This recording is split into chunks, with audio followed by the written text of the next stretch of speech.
ये है दिल्ली दर्पण। सभी भाइयों बहनों, आप सब लोगों को मेरा नमस्कार, सबको मेरा प्रणाम।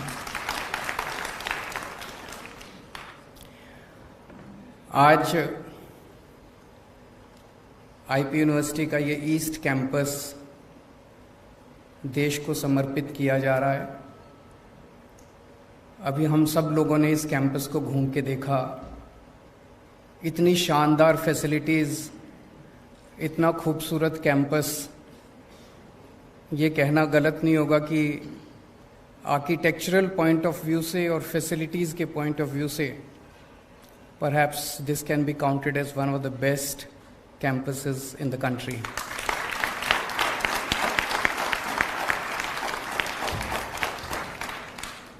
इसके लिए मैं पूरे देश को बधाई देता हूं, क्योंकि पूरे देश भर से यहाँ बच्चे पढ़ने आएंगे। दिल्ली के लोगों को बधाई देता हूं, इतनी शानदार यूनिवर्सिटी कैंपस बन के तैयार हुआ। और ख़ास तौर से ईस्ट दिल्ली के लोगों को बधाई देता हूं। ईस्ट दिल्ली में इस किस्म की यूनिवर्सिटी या कैंपस नहीं था। सब लोगों को मैं बहुत बहुत बधाई देता हूं। ओपी शर्मा जी को बधाई देता हूं, उनकी विधानसभा में ये कैंपस तैयार हुआ।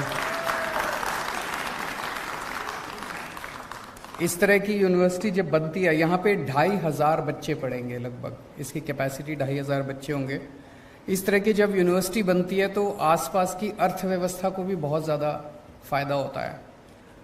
बच्चे आएंगे, रहेंगे, हॉस्टल में रहेंगे, खूब सारी आसपास दुकानें खुलेंगी, कई लोगों को रोज़गार मिलेगा।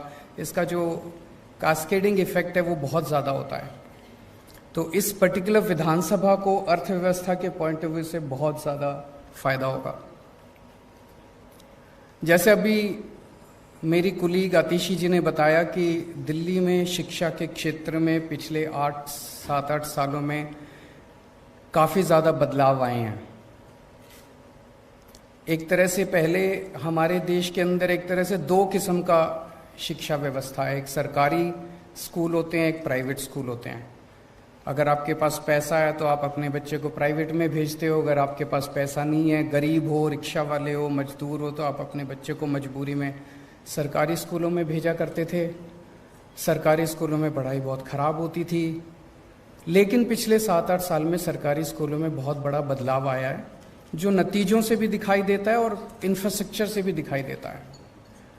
वो एक सेक्टर था स्कूली शिक्षा, और फिर स्कूल के बाद 12वीं के ऊपर वाली शिक्षा। तो 12वीं तक की शिक्षा में तो हमने एक तरह से दिल्ली में एक मॉडल तैयार कर दिया, एक तरह से एक सिस्टम तैयार कर दिया। भाई अब दिल्ली के सरकारी स्कूल बहुत अच्छे कर दिए, नतीजे भी 97। कोई बात नहीं, बाद में बोल लेना, हाथ जोड़ के।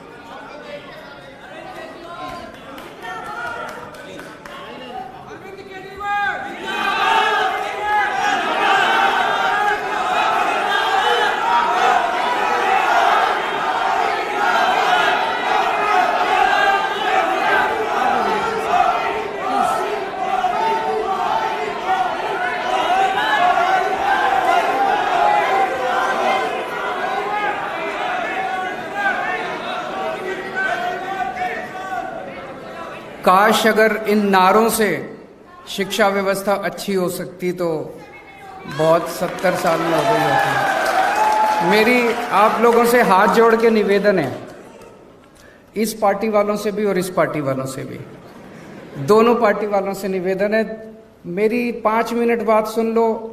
नहीं पसंद आए तो बाद में नारे लगा लेना। एक बार ही बोल तो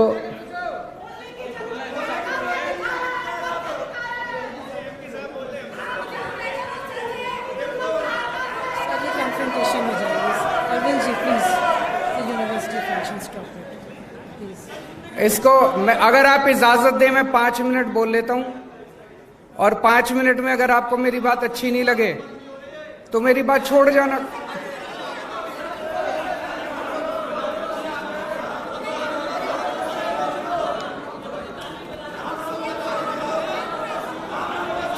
एक मिनट, अब बैठ जाओ, सब लोग बैठ जाओ, सब लोग बैठ जाओ, बैठ जाओ, सब लोग बैठ जाओ, बैठ जाओ, सब लोग बैठ जाओ, सब लोग बैठ जाओ। तो एक तरह से 12वीं तक अपने पास अब एक सिस्टम है, अगर आपके पास पैसे नहीं भी हैं तो आपको अच्छी शिक्षा मिलेगी। आप सरकारी स्कूल में भेज दो, आपके बच्चे को अच्छी शिक्षा मिलेगी। अब अपने को 12वीं के बाद की शिक्षा के ऊपर ध्यान देने की जरूरत है। दिल्ली में हर साल लगभग 2.5 लाख बच्चे 12वीं पास करते हैं। इसमें से लगभग 1.5 लाख बच्चे सरकारी स्कूलों से निकलते हैं, 1 लाख बच्चे प्राइवेट स्कूलों से निकलते हैं। जब हमने जिम्मेदारी संभाली थी 2015 में, तो उस वक्त 12वीं के बाद सारे कॉलेजेस मिला के, और डीयू का भी एक स्टेटिस्टिक्स लिया गया। डीयू में जैसे जो दिल्ली सरकार की यूनिवर्सिटीज हैं, उनमें तो 85% सीट जो हैं वो दिल्ली के बच्चों के लिए रिजर्व हैं, लेकिन डीयू के अंदर सीटें रिजर्व नहीं है। तो एक एस्टीमेट बनाया गया भी दिल्ली के बच्चों को कितने एडमिशन होते हैं दिल्ली यूनिवर्सिटी में, वो सारा मिला लिया जाए तो एक रफ एस्टीमेट ये है कि 2.5 लाख में से 1.1 लाख बच्चों के लिए दिल्ली में सीट अवेलेबल थी।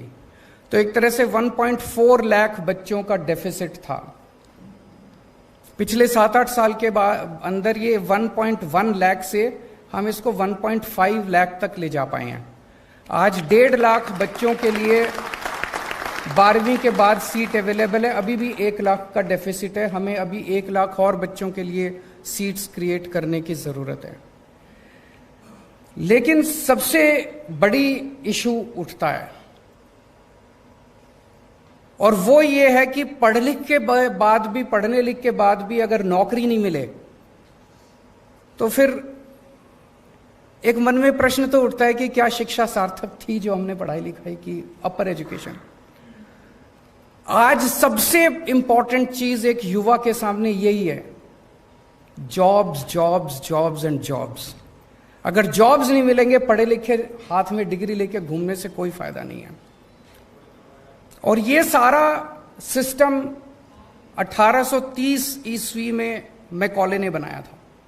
उसके पहले जो भी भारतीय सिस्टम था, हमारे देश में एजुकेशन का सिस्टम था, जो मैंने पढ़ा है बताते हैं बहुत अच्छा सिस्टम था। अंग्रेजों के आने के पहले गांव-गांव के अंदर स्कूल थे, जो आचार्य का सिस्टम था, चाहे राजा का बेटा हो चाहे रंग का बेटा हो, सारे एक ही साथ स्कूल में आके रहते थे। और फिर इन्होंने सारा हमारा एजुकेशन सिस्टम तहस नहस कर दिया अंग्रेजों ने आके 1830s के अंदर मैकॉले ने और उन्होंने जो शिक्षा व्यवस्था बनाई, वो शिक्षा व्यवस्था भारत के लिए नहीं बनाई थी। वो सारी शिक्षा व्यवस्था उन लोगों ने बनाई थी क्लर्क पैदा करने के लिए, कि पढ़े लिखे क्लर्क पैदा होंगे और वो अंग्रेजों की सेवा करेंगे। अनफॉर्चुनेटली आजादी के बाद हमने इसमें शिक्षा व्यवस्था में मूलचूल परिवर्तन नहीं किया। आज वही शिक्षा व्यवस्था चल रही है। हम बीए करते हैं, हम बीकॉम करते हैं, हम ये डिग्री फलानी डिग्री बीएससी करते हैं, नौकरी नहीं मिलती। तो नौकरी नहीं मिलती, फिर डिग्री करने का क्या फायदा। अब हमें कुछ ना कुछ करके हम लोगों को ऐसी शिक्षा देनी पड़ेगी जो कि अल्टीमेटली आपको रोजगार दिलवाए। मैं अभी पढ़ रहा था, मैं अभी डॉक्टर साहब से डिस्कस कर रहा था, यहां पे अब जो शिक्षा देने का प्लान किया जा रहा है, वो लग रहा है कि शायद यहाँ पे डिज़ाइन के ऊपर आपको सिखाया जाएगा, ऑटोमेशन पे सिखाया जाएगा, आर्टिफिशियल इंटेलिजेंस पे सिखाया जाएगा, रोबोटिक्स पे सिखाया जाएगा, इनोवेशन पे सिखाया जाएगा, मशीन लर्निंग पे सिखाया जाएगा, डेटा मैनेजमेंट पे सिखाया जाएगा। ये सारी चीज़ें आज तकनीकी युग के अंदर ये डिमांड है सोसाइटी की। मुझे उम्मीद है कि यहाँ से निकलने वाले बच्चों को तुरंत नौकरी मिलेगी। लेकिन मेरा यह मानना है कि हर यूनिवर्सिटी के वाइस चांसलर की अकाउंटेबिलिटी इसी बात से फिक्स होनी चाहिए कि आपके निकलने वाले कितने बच्चों को नौकरी मिली। यह जरूरी होना चाहिए, सबसे इंपॉर्टेंट है। अब मैं इस पे एक चीज आप लोगों के सामने रखना चाहता हूं। नौकरियों की कमी है। सारे बच्चे अगर निकल के नौकरियां ढूंढने लग गए तो नौकरियां नहीं है इस देश के अंदर। हम बार बार ये कहते हैं कि हमें नौकरी ढूंढने वाला नहीं, नौकरी देने वाला बनना है। उस दिशा में अब अपने को अपनी शिक्षा व्यवस्था को ले जाना पड़ेगा। इसका एक छोटा सा प्रयास दिल्ली सरकार में हम लोगों ने किया। 11वीं और 12वीं के बच्चों को हम लोगों ने बिजनेस करना बिजनेस करने के लिए हमने उन लोगों को प्रेरित किया। इसको हमने बिजनेस ब्लास्टर्स प्रोग्राम या एंटरप्रेन्योरशिप क्लासेस का नाम दिया। इसमें क्या करते हैं कि एक बच्चे को 2,000 रुपए देते हैं, 11वीं और 12वीं के बच्चों को 2,000 रुपए देते हैं और उनको कहते हैं इस 2,000 रुपए से बिजनेस करो। तो सुनने में बड़ा अटपटा लगता है, आप लोगों को भी लगता होगा, पर शुरू शुरू में मनीष जी और आतिशी जी ने जब इस पूरे प्रोग्राम को कंसीव किया, मुझे भी लगा यार पता नहीं क्या 2,000 रुपए में क्या बिजनेस होगा। उसमें वो क्या कर सकते हैं, बच्चे इकट्ठे होते हैं, 4 बच्चे, 10 बच्चे, 15 बच्चे, वो टीम बनाते हैं। तो 15 बच्चे आए, 15 बच्चों ने अपने 2,000 रुपए डाले, वो 30,000 रुपए हो गए। वो 30,000 रुपए से फिर 1 मिनट मैडम,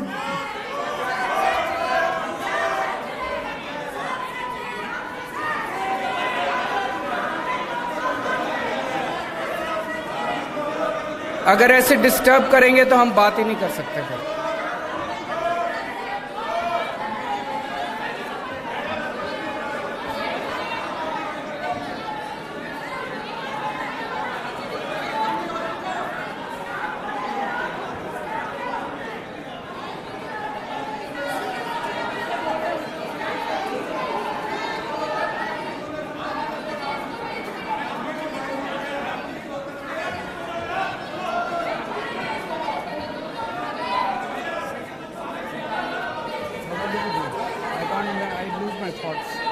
मैं ऐसे नहीं कर सकता है, और कंक्लूजन मुझे बुलाएगी।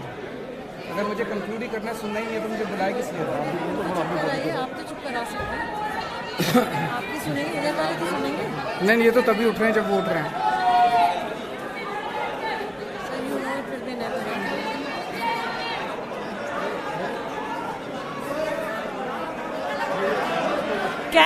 Can we hear what sir has to say, please?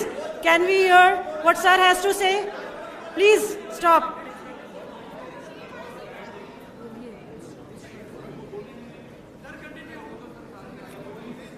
मेरे हो सकता है आप लोगों को कुछ आइडियाज पसंद ना आए, हो सकता है आप लोगों को ये लगे कि केजरीवाल जो बोल रहा है वो सच नहीं है, हो सकता है।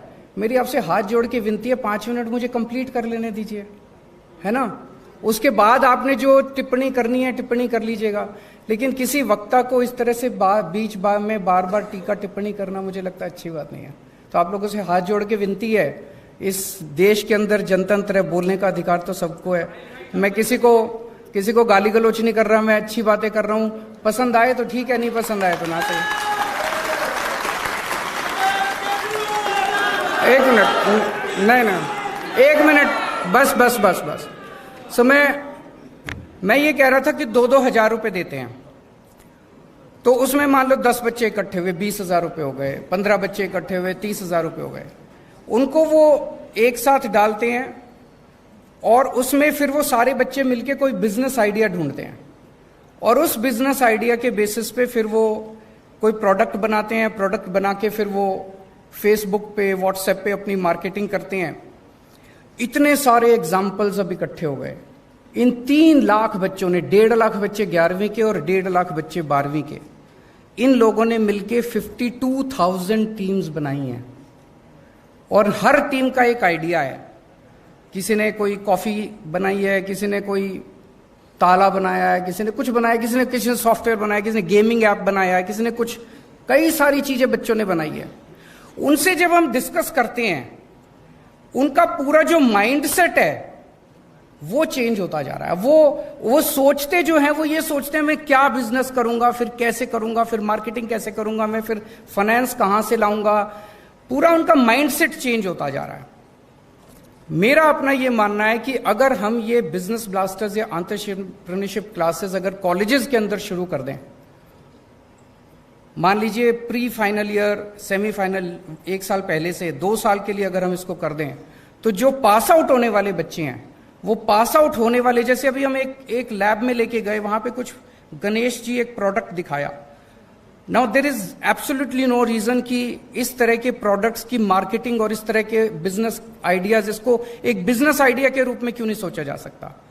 तो अगर हम ये बिजनेस कि मुझे बाहर निकल के बिजनेस करना है, मुझे बाहर निकल के बिजनेस करना है, अगर 50% बच्चों ने भी निकलने के बाद बिजनेस करना चालू कर दिया, बाकी 50% को तो यही नौकरी दे देंगे। मुझे लगता है अब हमें इसी दिशा के अंदर जाना पड़ेगा।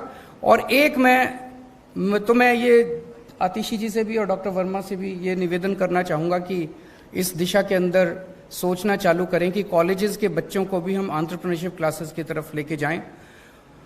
दूसरा, हमें एक सर्वे करने की ज़रूरत है कि हमारे दिल्ली के पिछले 6-7 साल में जो बच्चे 12वीं करके निकले वो फिर कहाँ गए, उनमें से कितने लोगों ने पढ़ाई छोड़ दी, कितने लोग दिल्ली के बाहर पढ़ने गए, कितने लोग दिल्ली में पढ़ रहे हैं, कौन क्या कर रहा है। अगर इसका अपने को एक डेटा मिलेगा तो इसमें हम देख सकते हैं कि किस चीज़ की सबसे ज़्यादा डिमांड है और उस सेक्टर के अंदर हम और ज़्यादा फैसिलिटीज़ खोल सकते हैं। मैं फिर से एक बार दिल्ली के लोगों को, देश के लोगों को बहुत बहुत बधाई देता हूँ, इतना शानदार कैंपस बना। और मैं उम्मीद करता हूँ कि आईपी यूनिवर्सिटी पहले तो देश की टॉप 10 यूनिवर्सिटीज़ में आएगी और फिर एक समय आएगा जब दुनिया की टॉप 10 यूनिवर्सिटीज़ में आएगी। लेटेस्ट खबरों के लिए सब्सक्राइब करें हमारा YouTube चैनल या फिर लॉग ऑन करें www.delhidarpantv.com। खबरों की कवरेज और विज्ञापनों के लिए संपर्क करें इस नंबर पर।